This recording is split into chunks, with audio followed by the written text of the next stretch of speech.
Hi everyone, welcome to analysis compilation number 12. In this video we're going to be watching a number of clips, and in this one it's this grey SUV. And as normal we're going to be looking at what happened and what either party could have done better to stop the situation happening in the first place. What's going to go on here?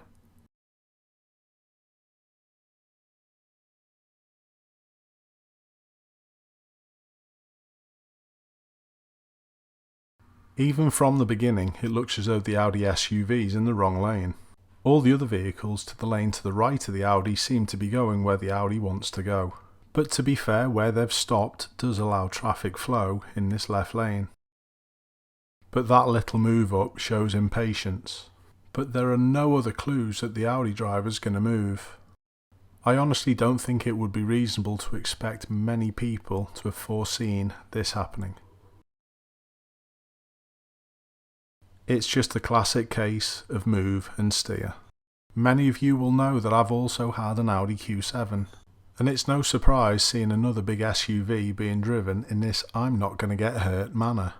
The size of the vehicle that you drive can sometimes make you feel invincible. In this clip, no one does anything really that bad, but it's the road markings and the road planning that I want to talk about. We've got a bus and cycle lane that's been placed opposing a big row of parked cars. And there's obviously not enough room for the oncoming cars to keep out of the bus lane if the traffic flowing from the direction of my viewer keeps going.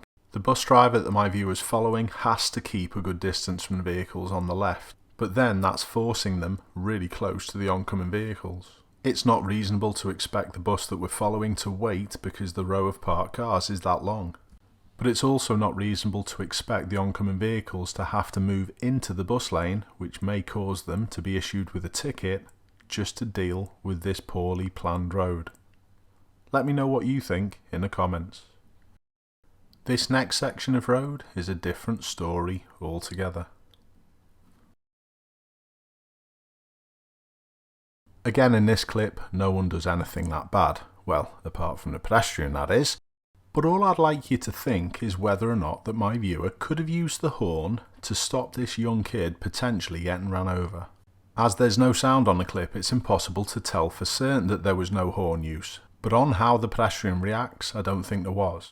Although there's not a brilliant view, it looks as though my viewer can just about make out the vehicles through this Citroen in front. And as the pedestrian is on his phone and the view is blocked by the van nearer the lights, this was always likely to happen.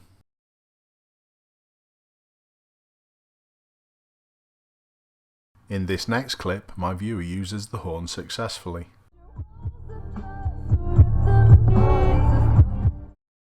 Please do be careful of how you use it in situations like this, but it may just be a lifesaver.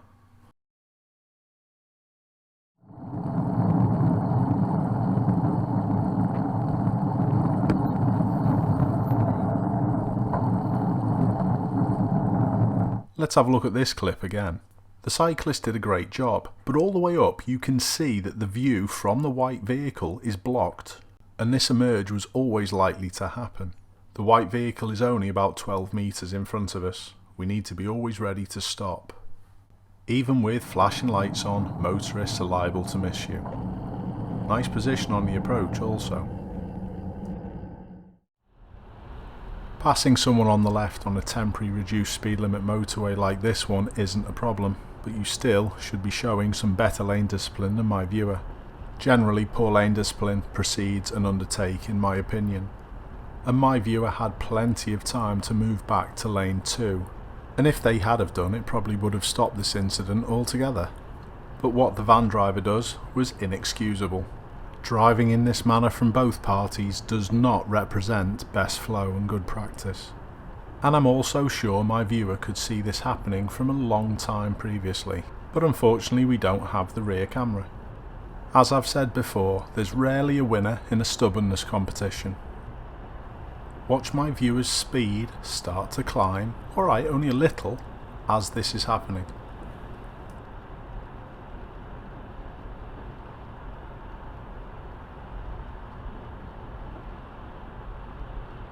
There was no escape room to lane 4, so just back off at this point.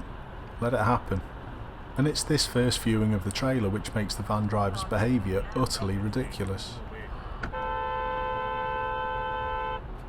But I reckon my viewers had at least 1 minute to get this situation sorted, but they failed to. It wasn't as if it was a surprise, was it? Is your dashcam of this good a quality? Well, if it is, it's probably about time you got another one. And if you're in the market for a dashcam, please check out the links in the description. It's all affiliate links, so I get a tiny little bit of every purchase. So please support the channel. Anyway, back to this clip. We've obviously got some terrible weather, and my viewer doesn't do the best job getting themselves into this situation in the first place. But what I would like to congratulate them on is avoiding everything solid. This was actually quite impressive in the end.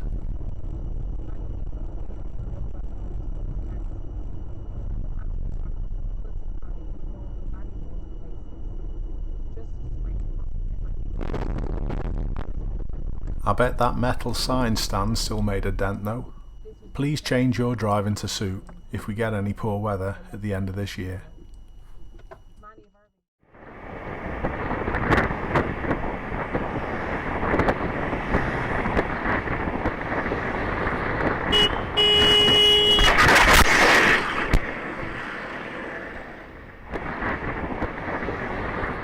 The young lads running late across this road obviously caught this biker out, but did they see the third one? I think probably not until it was too late. The biker arrived in too fast for the slippy conditions and wasn't able to manage all the risk. This will always get you one day if you ride in this manner.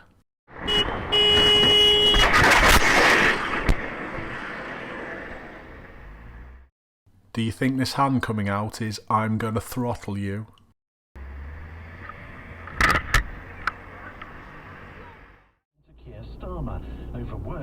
These situations are always difficult when you're coming up to a set of lights that could change and someone behind closes the space down, and it's probably anxiety which makes my viewer react in the way they did. For me, that was an important use of the advanced cycle area. I've got cameras, mate. You're going to be reported for that. That was dangerous what you're doing then. Lights on, mate. I changed. That was dangerous what you've done, mate. It's dangerous. Lights changing. I've stopped because the light's changing. That is dangerous, mate. You're going to get reported for that. In this final clip, I'm going to let my viewers do the analysis. Both parties were at fault, but how would you split it? Is the camera more at fault or the oncoming vehicle? Thanks a lot for sending in all these brilliant clips.